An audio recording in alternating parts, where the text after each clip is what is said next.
Funksiyanın və ədədə ardıcıllığın limiti və funksiyanın kəsilməzliyi mövzuları, yəni sizin mühazirələriniz 5-ci və 6-cı mühazirələriniz hal-hazırda bu istifadə etdiyimiz testlərdə 193 nömrəli sualdan 325 nömrəli suala qədər tam qarışıq şəkildə verilib. Ona görə də mən çalışacağım bu sualları izah edəndən sonra videoları adlandıranda həm funksiya, həm də ki ardıcıllığın limiti yazım və test nömrələri şəklində verəcəm ki, burada məsələn həmin videoda hansı sualdan hansı suala qədər baxılıb. Biz ən sonuncu 192-yə qədər olan bütün sualları izah etdik. 193 nömrəli sualdan testdən sonra isə əsasən limitləri izah edəcəyik və ondan qabaq mən sizə məşhur bəzi limitləri verim. Deməli, burada hansı məşhur limitdən istifadə edirik? Burada biz istifadə edirik. Həm xatırlatma olaraq verim, həm də ki, deməli, yazaq məşhur limitləri. Bunlar hansılardır? Sinus x-in x-a nisbəti x sıfıra yaxınlaşanda 1-ə bərabərdir. Eyni qayda ilə buradan mən deyə bilərəm ki, sizə məsələn sinus ax bölünsün bx şəklində verilibsə, bu zaman bu limit a bölü b-yə bərabərdir. Eyni zamanda biz bu limitləri sinus ax bölünsün sinus bx şəklində də verə bilirik. X sıfıra yaxınlaşanda bu limit a bölünsün b-dir. Eyni qayda ilə tangens funksiyası üçün də verə bilirik bu məşhur limiti. Tangens ax bölünsün bx limit a böl b-yə bərabər olur əgər x sıfıra yaxınlaşanda. Hərçənd ki, bunu həmçinin mən arktangens üçün də verə bilərəm və isbat edə bilərik. L'Hopital qaydası ilə isbat edə bilərik ki, arktangens ax bölü bx-də də yenə limit x sıfıra yaxınlaşanda a bölü b qalır. Yəni o səbəbdən də burada sizin bu misalınızda cavab 3 bölünsün 1, yəni 3 qalacaq. Daha sonra bir suala baxaq. 194 nömrəli sualda əvəz etmə istifadə edəcəm. Və bu əvəz etmənin çalışın diqqətlə qulaq asıb anlayasınız. Çünki mən bəzi müəyyən integralı həll edəndə də bu əvəz etmədən istifadə edəcəm. T çıxılsın pi bölü 2-yə bir dənə x deyək. Bu zaman t bərabər olar pi bölü 2 üstə gələk x-a. Əgər t pi bölü 2-yə yaxınlaşırsa, onda x nəyə yaxınlaşar?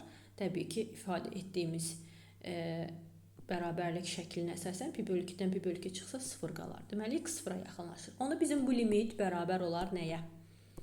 Bu bərabər olar limit x yaxınlaşanda 0-a, x vurulsun tangens t bizdə pi bölü 2 üstə gələk x idi. Və çevirmə düsturuna əsasən, trigonometrik funksiyaların çevirməsi düsturuna əsasən tangens pi bölü 2 üstə gələk x çevirməsində tangens adı dəyişəcək, olacaq kotangens. Yəni olacaq limit x vurulsun kotangens x və ikinci rübə düşdüyünə görə, ikinci rübdə tangensin işarəsi mənfidir. Deməli, qarşıya bir dənə mənfi gələcək. X yaxınlaşır 0-a. Və buradan mən məşhur limit ala bilərəm. Bu olar tangens x bölünsün. Kotangens x 1 bölü tangens olduğuna görə məxrəcdə tangens x olaraq yaza bilərəm. Oy, hara getdi? Deməli, burada biz məşhur limit aldıq. Tangens x, x yaxınlaşanda 0-a. X bölünsün tangens x 1-ə bərabərdir limit və qarşıda mənfi olduğuna görə cavabımız olur mənfi 1. Və bu da cavabınız mənfi 1. Növbəti sual ardıcıllıqdan olan sualdır. Ardıcıllığı səliqəli şəkildə izah edək. Gəlin baxaq. X 1 0-a bərabərdir. X 2 o deməkdir ki, mən n-in yerinə 2 yazıram. N-in yerinə 2 yazanda bu 2 çıxılsın 1 olar. Üstə gəl 3. Deməli, bu x1 üstə gələk 3 olur. Və x1-in qiyməti 0 olduğuna görə 0 üstə gələk 3, o da bərabərdir 3-ə. İndi yenə ardıcıllıqla x3-ü tapanda belə çıxır ki, mən x2-nin üzərinə 3 gəlməliyəm. x2 3-ə bərabər idi, 3 üstə gələk 3 elədi 6. Və nəhayət x4 n-ə 4 verirəmsə, deməli burada 3 yaranır. x3 üstə gələk 3, x3-ü 6 tapmışdıq. 6 üstə gələk 3, cavab oldu 9 və bizdən nə istəyir? İlk 4 həddin cəmi. 3, 6, 9 toplasaq eləyəcək 18. 196 nömrəli sual, bu artıq funksiya ilə bağlı sualdır. Funksiyanın qiymətlər çoxluğu soruşulur. Gəlin xatırlayaq, fx bərabərdir a üstü x funksiyasına. A üstü x funksiyası qrafikinə baxsaq, y oxunu 1 nöqtəsində kəsəcək. Çünki x 0 olsa a üstü 0 1-ə bərabərdir. Və a 1-dən böyük olanda bu qrafik artan funksiyanı göstərir. A 1-dən kiçik olsa, kəsrədə də olsa bu qrafik azalandı. Və istənilən halda bu funksiyanın qiymətlər çoxluğu 0 müsbət sonsuzluqdur. 0 müsbət sonsuzluq. Ümumi halda, əgər x-in ən böyük qiymətini tapmaq mümkün deyilsə, çünki x-a biz istənilən qədər qiymət verə bilərik. Mənfi müsbət bütün qiymətlərin hamısını verə bilərik. Amma 5 üstü mənfi x kvadrat plus 1 ifadəsində mənfi x kvadrat üstə gələk 1 özünün ən kiçik qiymətini ala bilər. Mənfi x kvadrat üstə gəl 1-in əslində ən kiçik yox, ən kiçik qiymətini ala bilməz, ən böyük qiymətini ala bilər. Ən böyük qiymətini də nə zaman alır? X kvadrat 0-a bərabər olsa. Olur 1. Deməli, alınır ki, 5-in qüvvətində ən yaxşı halda ən böyük qiymət olaraq biz 1 yaza bilərik və bu da 5-ə bərabərdir. Deməli, bu funksiya ən kiçik qiyməti 0, 0-ı düzdə almayacaq, yəni qiymətlər çoxluğu 0-dan başlayır. Ən böyük qiyməti isə 5-i alır. Çünki x bərabər 0 olsa 5 qiymətini alır və cavabımız olur 5-0 aralığı. Bundan yenə suallar var əslində. Onların hamısında tək-tək çalışacağım, izah edim. 197 nömrəli sual. Bu sizin məşhur limit alınmalıdır burada. Məşhur limit nədən ibarətdir? Xatırladaq. 1 üstə gələk 1 bölək n üzərində n. Bu bərabərdir nəyə? Əgər n sonsuzluğa gedirsə. N müsbət sonsuzluğa gedirsə, bu y-yə bərabərdir. Və bu zaman biz bu ifadədə bunu almaq üçün, bu ifadəni almaq üçün nə etməliyik? Biz burada sürətə 1 gəlib çıxmalıyıq ki, bizim o məşhur limit alınsın. İndi baxın, n üstə gəl 1-i, 1 üstə gəl n-ə böləndə 1 eləyər. Üstə gələk, mən 1 gəldim, 1 də çıxdım. Bu çıxmanı burada yazacağım. Mənfi 1 olaraq sürətli götürürəm. Və 1 üstə gəl n. Belə bir ifadə aldım. Üzərində də 2n. Deməli, baxın. Burada artıq məşhur limit yaranıb. 1 üstə gələk, 1 plus n. Və baxın, bu ifadə məndə olmalıdır. Və burada bir düzəliş eləyim ki, əgər burada sürətdə a varsa, a böl n desə, bu y üstü a-ya bərabər olar. N hər hansı bir b ədədinə vurulubsa, y üstü a vur b-yə bərabər olar. Yox, əgər bölünübsə, məsələn bir m ədədinə bölünübsə, burada da o m-ə bölünmü olmalıdır. Yəni bir sözlə, sürətdə olanlar y-nin qüvvətinin sürət hissəsində, məxrəcdə olanlar da y-nin qüvvətinin məxrəc hissəsində yazılmalıdır. İndi burada fikir verin, burada a-nın yerində mənfi 1 dayanır, deməli y üstü mənfi 1 olmalıdır və b-nin də yerində 2 dayanır, deməli y üstü mənfi 1 vur 2. Y üstü mənfi 2 də 1 böl y kvadrat şəklindədir. Ona görə də 1 böl y kvadratı limitini biz almış olduq bu ardıcıllıqda. 198 nömrəli sual. L'Hopital qaydası burada tətbiq edə bilərik. Amma L'Hopital qaydası nədən ibarətdir? Əgər sizin limitin sürətində yerləşən funksiya x-a 0 versək, 1 üstə gəl, 1 çıx, 2, 0 alınır. Məxrəcdə də 0 versək, sinus 0 da 0 alınır deyə, həm də məxrəc ayrı-ayrılıqda ayrı-ayrı funksiya kimi baxırıq və hər birisi ayrı-ayrılıqda 0 olduğuna görə L'Hopital qaydası tətbiq edə bilərik. O nədən ibarətdir? Ondan ibarətdir ki, həm sürətdən, həm məxrəcdən teoremi alıb daha sonra o nöqtəni yerinə qoya bilərik. Bu teoremədir. Bərabərdir. Y üstü x-in teoreməsi y üstü x-in özü. Y üstü mənfi x-in teoreməsi isə y üstü mənfi x-in özü və bir də mənfi x-dan mürəkkəb funksiya olduğuna görə teoremi alsaz mənfi 1 olar. 2 sabit olduğuna görə teoreməsi 0-a bərabərdir. Sinusun teoreməsi kosinus 6x. 6x buna mürəkkəblik verdiyinə görə 6x-in də teoreməsi 6 olar. İndi biz yenə də x bərabər 0-ı istifadə edə bilərik. Y üstü 0 1-ə bərabərdir. Çıxılsın. Y üstü mənfi x-da da 0-ı nəzərə alsaq, o da 1 eləyər. Kosinus 0-da nə alır? 1 alır. Və cavab nə oldu? 0 bölək 6, 0. Cavabımız oldu 0. 199 nömrəli sual. Çoxhədlinin çoxhədliyə nisbətini ümumi qaydada deyim. X sonsuzluğa yaxınlaşanda sürətdəki çoxhədlinin qüvvəti, məsələn m, məxrəcdəki çoxhədlinin qüvvəti, məsələn o da m olarsa, bu zaman bu limitdə həmən o çoxhədliyə m-ci qüvvəti verən həddin əmsalları nisbəti qalır. Yəni 2/5 qalır cavabda 0,4.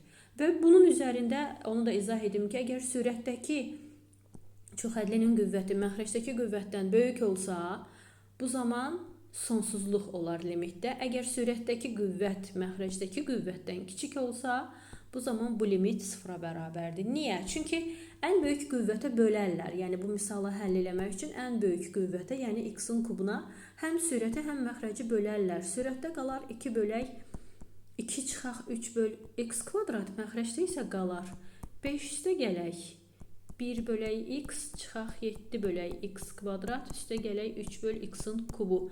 Və baxın, x sonsuzluğa getdiyinə görə məxrəc çox böyüyür və bu limit nəyə gedir? Sıfıra gedir. 1 sonsuzluq sıfıra gedir bu limitlər. Ona görə də yalnız burada 2/5 qalır. 200 nömrəli sual. 200 nömrəli sual orta məktəbdən istifadə etdiyiniz bir ifadələrdir. Burada nə edirdiniz? Xatırladım. Sürətə baxırdınız, bir də məxrəcin fərqinə baxırdınız. Baxın, məxrəcin fərqi hər yerdə 1 eləyir. Sürətdəki ədədi çıxardıram və məxrəcdəki fərqi çıxardıram. Görək yerdə nə qaldı? Qaldı 1 bölünsün 1 vuraq 2, üstə gələk 1 bölünsün 2 vur 3, üstə gələk və s. Axırda 1 bölək n vuraq n plus 1. Və bunu nə edirdilər? Bunu ayrı-ayrı kəsirlərdə yazmaq olar. 1/1 çıxılsın 1/2, üstə gələk 1/2 çıxılsın 1/3, üstə gələk növbətində 1/3 çıxaq 1/4 olacaq və ən sonuncuda 1/n çıxaq 1/n plus 1 olar. Niyə belə yazırıq? Çünki məsələn deyirəm, bu ortadakini götürün. Bu kəsir kəsirdən çıxanda ortaq vuruq olaraq, ortaq məxrəc olaraq 2/3 yazacaqsınız. Və sürətləri bir-birindən çıxanda 3 çıx 2, 1 elədi də bu. Düzdür? Deməli bu şəkildə yaza bilirik. Və burada fikir verin nələr gedir. 2-də 1, 2-də 1, 3-də 1, 3-də 1, 4-də 1, bundan sonraki 4-də 1. 1/n özündən sonraki 1/n-dən gedir. Və yekunda nə qalır? Yekunda qalır 1, bir dənə də qalır ən sonuncu 1/n plus 1. Və n sonsuzluğa gedəndə 1/n 1 sonsuzluq olduğuna görə bu limit 0-dır. Sizdə yalnız nə qalıb onda? Bir dənə 1 qalıb. 1 vurulsun 4. Ona görə də bu misalın cavabı elə oldu 4. Bundan bir dənə də misal var. Onu da çalışaram izah edim. 201 nömrəli suala baxırıq. 201 nömrəli sualda yenə də biz L'Hopital qaydası tətbiq edə bilirik. Niyə? Çünki x-a 0 versək, sürətdə 0 çıxılsın 0, məxrəcdə də 0. Ona görə də L'Hopital qaydası tətbiq etmək olur. Yəni, bu deməkdir ki, sürəti ayrı bir funksiya kimi baxıb teorem alırıq, məxrəcə ayrı bir funksiya kimi baxıb teorem alırıq. X-in teoreməsi 1, sinus x-in teoreməsi kosinus x. X kubunun teoreməsi isə qüvvət əvvələ gəlir, özündən də biri azalır, 3x kvadratı olur. Və yenə də x bərabər 0-ı yoxluyuruq. 1 çıxılsın 1, bölünsün 0, yenə də 0/0 yarandığına görə biz yenə L'Hopital qaydası tətbiq edə bilirik. L'Hopital qaydası o vaxta qədər tətbiq oluna bilir ki, sürət və məxrəc hər ikisi 0 alınsın. Yenə də sürətə ayrı bir funksiya kimi baxıb teorem alacağım. Məxrəcə də ayrı bir funksiya kimi baxıb teorem alacağım. Birin teoreməsi sabit olduğuna görə 0, kosinusun teoreməsi isə mənfi sinus x-dir. 3x kvadratı isə 3 olduğu kimi qalar, 2 keçər əvvələ, qüvvətdən də biri azalar, olar 3 vur x. Baxaq, burada görürsünüz məşhur limit yarandı. Yəni sinus x bölünsün x. Bu limit 1-ə bərabər olduğuna görə cavab olur 6-da 1. Yəni artıq burada yenə teorem almağıma heç bir ehtiyac yoxdur. Davam edirəm. 202 nömrəli sual artıq funksiyanın kəsilmə nöqtələridir. Burada kəsilmə nöqtələrini izah edək. Kəsilmə nöqtələri 3 cürdür. Aradan qaldırıla bilən birinci növ və ikinci növ. Arada qaldırıla bilən kəsilmə nöqtəsi nədir? Əgər funksiyanın həmin nöqtədə, kəsilmə nöqtəsində limiti varsa, bu aradan qaldırıla bilən nöqtədir. Burada baxırıq. Kəsilməzlik yaradan x bərabər 1-dir. Bu kəsilmə nöqtəsidir. Çünki biz x-a 1 verə bilmirik. X 1-ə yaxınlaşanda bu funksiyanın limiti də yoxdur. Ona görə bu aradan qaldırıla bilən kəsilmə nöqtəsi olmadı. Bu zaman biz baxmalıyıq sağ və sol limitlərə. Sağ və sol limitləri də elə burada çalışım izah edim. X yaxınlaşır 1-ə, üstdə gəl 0 kimi yazılır. Bu deməkdir ki, biz sağ limiti araşdırırıq və bu da o deməkdir ki, biz x-a 1-dən böyük qiymətlər verəcəyik. Və x-a 1-dən böyük qiymətlər verəndə bu zaman 1 bölək sonsuzluq olduğuna görə bu limit 0-a bərabərdir deyə bilərik. İndi isə sol limiti axtaraq 1 bölək x minus 1, x yaxınlaşır, 1 çıxılsın 0 şəklində yazılır. Yəni o deməkdir ki, x 1-ə soldan yaxınlaşır, yəni mənfi qala-qala yaxınlaşır, 1-dən kiçik, çox xırda kiçik qiymətlərdə baxırıq. Bu isə qeyri-müəyyənlikdir. Və tərifləri təkrarlayaq. Əgər funksiyanın kəsilmə nöqtəsində limiti varsa, bu aradan qaldırıla biləndir. Funksiyanın sağ və sol bir-birindən fərqli sonlu limitləri varsa, bu birinci növ kəsilmə nöqtəsi ola bilərdi. Funksiyanın sağ və ya sol deməli, sağ və ya sol limitlərdən hər hansı biri yoxdur və ya qeyri-müəyyənlikdirsə, bu olur ikinci növ kəsilmə nöqtəsi. Hansı ki, biz bu misalı da elə onu aldıq ki, sağ limit var idi, amma sol limit yox idi. Ona görə ikinci növ kəsilmə nöqtəsidir. 203 nömrəli sual. Funksiyanın təyin oblasti. Loqaritm əsaslı funksiyaya bilirik ki, loqaritm x funksiyasında x sıfırdan nə olmalıdır? Böyük olmalıdır. Və burada loqaritmik altı ifadə mənfi x olduğuna görə mənfi x böyükdür 0. Hər tərəfi mənfiyə vursaq, x kiçikdir 0 olur və cavabımız olur mənfi sonsuzluqdan 0-a qədər. Diqqət edin, təyin oblasti istəyirsə, təyin oblasti söhbət x-dan gedir ki, x nə ala bilir? Qiymətlər çoxluq istəsəydi, biz bu zaman f(x)in özünü araşdırardıq. 204 nömrəli sualı məşhur limit əsasını deyə bilərik. Bayaq bundan mən bir izahat vermişdim. Burada a yerində 3-dürsə, y üstü 3-dür. B-nin yerində a ədədi durubsa, deməli 3 vur a-ya bərabər olmalıdır bu limit. Və bu da y üstü 27-dir. Deməli, a nəyə bərabərdir? 27 bölünsün 3-ə, o da eləyir 9. Cavab oldu 9. 205 nömrəli sualdan izah etdim və yenə də deyirəm, a üstü x funksiyasının ümumilikdə qiymətlər çoxluğu 0 müsbət sonsuzluq arasında olur. İndi baxaq ki, burada ən kiçik və ya ən böyük qiyməti var, yoxsa yox. 2x kvadratının ən kiçik qiyməti yoxdur, amma ən böyük qiyməti 0-dır. Ona görə də 5 üstü 0 versək, 5 üstü 0 1-ə bərabərdir. Deməli, bu zaman qiymətlər çoxluğu 0-dan 1-ə qədər olacaq və 1-i alır. 206 nömrəli sual yenə də L'Hopital qaydası ilə həll oluna bilər. Sürətin teoreməsini alıram ayrı-ayrılıqda, L'Hopital qaydası tətbiq edirəm. Sinusun teoreməsi kosinus 6x eləyər, 6x-in də teoreməsi 6-dır. Məxrəcə baxıram, kök 6x funksiyasının teoreməsi 1 bölək 2 kök altında x olduğuna görə, bu da 2 kök altında x plus 2 olacaq. X plus, üzr istəyirəm, 4 olacaq. X plus 4-ün də teoreməsi mürəkkəb funksiya olduğuna görə 1-dir. Yəni, elə bir də əhəmiyyəti olmadı. İndi x-a 0 verə bilərik. Kosinus 0-da 1 alır. Oldu 6. 1 bölünsün 2. 0 versək kök altı 4 qalar. Kök altı 4-dən də 2 çıxar. Kəsiri kəsirə böləndə kəsirin birincisini saxlayıb digərini tərsinə çevirib vurarlar. Ona görə də cavabınız eləyir 24. Buyurun cavabınız. 207. Yenə də nə axtarıq? Təyin oblasti, yəni x axtarıq. X mənalı olan ifadə. Burada 3 funksiyanız var. Loqaritmik funksiya var, kök altı funksiyası var və modul x funksiyası var. Kök altı x funksiyasının təyin oblastina təsir edəcəyini araşdırmağa dəyməz. Çünki modul x funksiyası onsuz da müsbət qiymətlər alacaq. Və bu zaman bu ifadənin 0-dan böyükdür olmasını yoxlamağa gərək yoxdur. Sadəcə məxrəcdə yerləşdiyinə görə x kvadrat çıx 9 fərqlidir, 0 yazmağımız bəsdir və bu zaman x fərqli olmalıdır, müsbət mənfi 3-dən. Sürətə isə baxsaq, loqaritmik ifadəni bayaq dedik ki, loqaritm altı ifadə müsbət olmalıdır. İndi bunları birləşdirək. X 0-dan böyük olsun, amma mənfi 3 müsbət 3-ü almasın. Deməli, olacaq 0-dan 3-ə qədər. Birləşdirək bunu 3-dən müsbət sonsuzluğa qədər. Bu da sizin təyin oblastınız o zaman olur.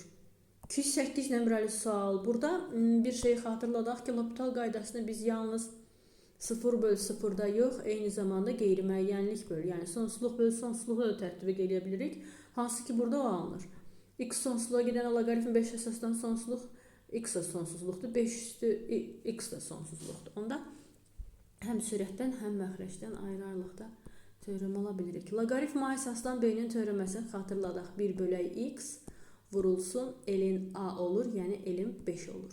Məxrəcin teoreməsi isə 5 üstü x-in teoreməsi, yəni a üstü x-in teoreməsi, elə a üstü x-in özü, bir dənə də elin a olur, yəni elin 5. Deməli, burada nə aldıq? 1/x vurulsun, 5 üstü x, elin kvadratı 5. Yenə x sonsuzluğa yaxınlaşır, tətbiq edə bilərik. X sonsuzluğa yaxınlaşanda 1 sonsuzluq bizə nə verir? Bizə verir 0. Ona görə də bu limitiniz 0 eləyir. 209 nömrəli suala keçid edirik. Funksiya k-nın hansı qiymətində kəsilməz funksiyadır? Kəsilməzlik xüsusiyyətinə görə bu funksiya iki yerə ayrılırsa, biz burada həmən o nöqtənin bərabərliyini götürə bilərik. Yəni icazəmiz var. 2k plus 1 nəyə bərabər olur? 2k plus 1 nəyə bərabər olacaq? X bərabər 2 qiymətində bu funksiyanın kəsilməzlik yaradan hissəsini aradan qaldırıram. O kəsilməni ona verən x bərabər 2 idi. X kvadrat çıx 4 vuruqlarını ayırsam x çıx 2, x üstə gəl 2 eləyər və x çıx 2 ilə ixtisar gedir və qalır x plus 2. X plus 2-yə x 2 versək qiymət nə olur? 4. Həmən 4-ü gətirib qoyuram burada yerinə və k burada nə alır? K burada alır 1/5, müsbət 1/5. Və bu da sizin cavabınız. Buyurun. 210 nömrəli sual yenə də məşhur limitdir və burada birbaşa deyə bilərik ki, cavabınız da 5/4 qalır. 5/4 məşhur limit, heç bir teorema falan tapmağa ehtiyac yoxdur. 211-dən izah etmişdim, yenə deyirəm, a üstü x funksiyasının qiymətlər çoxluğu 0 müsbət sonsuzluqdur. Burada y üstü mənfi x kvadratı bölü 2 olduğuna görə mənfi x kvadratı bölü 2-nin ən böyük qiyməti var, o da 0-dır və y üstü 0 da 1-ə bərabər olduğundan, deməli bu zaman qiymətlər çoxluğu 0, 1 olar və 1-i alır. Yenə məşhur limitdir. A bölək 8 bərabərdir 2. Deməli A bərabərdir 8 vuraq 2, 16. Çox qəşəng misal. Funksiyanın təyin oblastı səliqəli şəkildə izah edək. Neçə cür funksiya var? Üslü funksiya var, hətta kökaltı funksiyası var, nisbət funksiyası var, loqaritmik funksiya var və yenə də tək dərəcədən qüvvət funksiyası var. Bir-bir baxaq. Məxrəcə baxırıq, məxrəc 0 olmaz. Deməli, x çıx 1 fərqli 0 olması üçün x fərqli 1 olmalı. 1-i atdıq, getdi. Üslü funksiyada üst hər şey ala bilər, amma kökaltı olduğuna görə müsbət olmalıdır. 10 çıxaq x 0-dan böyük bərabər olduğuna görə x da kiçik bərabər olur 10. Keçdik loqaritma. Loqaritm altı ifadə mənalı olması yetərlidir bizə. Tək dərəcədən olduğuna görə onun müsbətliyinə baxmıram. Onsuz da tək dərəcədən mənfi müsbət hər bir şey çıxa bilər. Mənə sadəcə mənalı olması lazımdır. O da x plus 1 0-dan böyük olmalıdır. Deməli x böyük olmalıdır mənfi 1-dən. X mənfi 1-dən böyükdür, x 10-dan kiçikdir və bu aralıqda x 1-i aradan götürməliyik. Ona görə də cavab olur mənfi 1-dən 1-ə qədər, mənfi 1-dən böyük idi axı. 10-dan kiçikdir, amma 1-i aradan götürdük, 1-i ala bilməz və bu da bizim izahatımız. 214 nömrəli sual. Əslində məndən olsa heç mən bu sualı həll eləməzdim, sizin yerinizdə olsaydım. Çünki məntiqi işə salsaq baxarıq ki, burada 4-lərdir, deməli cavablarımda da 4-lər olmalı. 4-də 2 variant da var. X burada sürətdə müsbət olduğuna görə yuxarıda müsbətə baxacağım. Məxrəcdə mənfi olduğuna görə məxrəcdə mənfiyə baxmalıyım. Amma cavab budur, yəni geri gələndə. Amma həll etmək istəsəniz nə etməliyik? X-i yerə 1/x qoymalıyıq. 1/x üstə gələk 4. 1/x çıxaq 4. Ortaq məxrəc gətirək. Ortaq məxrəcdə 1 üstə gələk 4x bölək x olar. Məxrəcdə isə 1 çıxaq 4x bölək x olar. Baxın, gördünüz, dediyimiz alındı. 1 üstə gəl 4x yuxarıda, 1 çıxaq 4x məxrəcdə. 215 yenə də sağ-sol limitlər var burada. 215-də nə deməkdir sağ-sol limit? 0 plus, bu o deməkdir ki, sıfırdan böyük qiymətlər verəcəyik və baxaq görək funksiya sıfırdan böyük qiymətlərdə özünü necə aparır? Funksiya 2-yə bərabərdir və deməli, onun sağ limiti də elə 2-yə bərabərdir.